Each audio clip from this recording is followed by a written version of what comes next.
میں صبر اور نماز سے مدد لیا کرو، اور بے شک نماز گراں ہے مگر ان لوگوں پر گراں نہیں جو عجز کرنے والے ہیں، جو یقین کیے ہوئے ہیں کہ وہ اپنے پروردگار سے ملنے والے ہیں اور اس کی طرف لوٹ کر جانے والے ہیں۔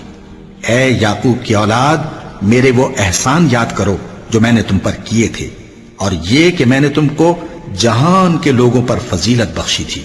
اور اس دن سے ڈرو جب کوئی کسی کے کچھ بھی کام نہ آئے، اور نہ کسی کی سفارش منظور کی جائے، اور نہ کسی سے کسی طرح کا بدلہ قبول کیا جائے، اور نہ لوگ کسی اور طرح مدد حاصل کر سکیں۔ اور ہمارے ان احسانات کو یاد کرو جب ہم نے تم کو قوم فرعون سے نجات بخشی۔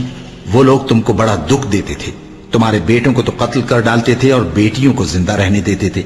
اور اس میں تمہارے پروردگار کی طرف سے بڑی سخت آزمائش تھی۔ اور جب ہم نے تمہارے لیے سمندر کو پھاڑ دیا، پھر تم کو تو نجات دی اور فرعون کی قوم کو غرق کر دیا، اور تم دیکھ رہے تھے۔ اور جب ہم نے موسیٰ سے 40 رات کا وعدہ کیا تو تم نے ان کے پیچھے بچڑے کو معبود مقرر کر لیا، اور تم ظلم کر رہے تھے۔ پھر اس کے بعد ہم نے تم کو معاف کر دیا تاکہ تم شکر کرو۔ اور جب ہم نے موسیٰ کو کتاب اور معجزے عنایت کیے تاکہ تم ہدایت حاصل کرو۔ اور جب موسیٰ نے اپنی قوم کے لوگوں سے کہا کہ بھائیو، تم نے بچڑے کو معبود ٹھہرانے میں اپنی جانوں پر ظلم کیا ہے، تو اپنے پیدا کرنے والے کے آگے توبہ کرو، پھر اپنوں کو قتل کرو، تمہارے خالق کے نزدیک تمہارے حق میں یہی بہتر ہے۔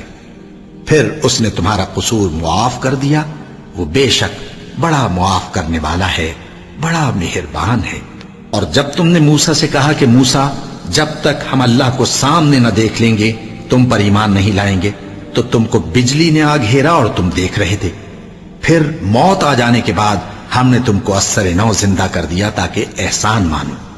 اور ہم نے بادل کا تم پر سایہ کیے رکھا اور تمہارے لیے من و سلوہ اتارتے رہے کہ جو پاکیزہ چیزیں ہم نے تم کو عطا فرمائی ہیں ان کو کھاؤ پیو، مگر تمہارے بزرگوں نے ان نعمتوں کی کچھ قدر نہ جانی، اور وہ ہمارا کچھ نہیں بگاڑتے تھے بلکہ اپنا ہی نقصان کرتے تھے۔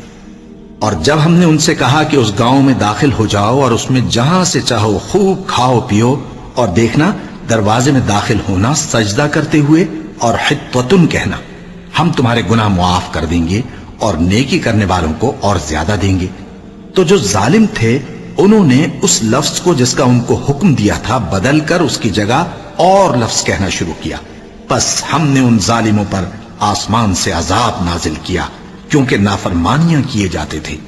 اور جب موسیٰ نے اپنی قوم کے لیے ہم سے پانی مانگا تو ہم نے کہا کہ اپنی لاٹھی پتھر پر مارو۔ انہوں نے لاٹھی ماری تو اس میں سے 12 چشمے پھوٹ نکلے،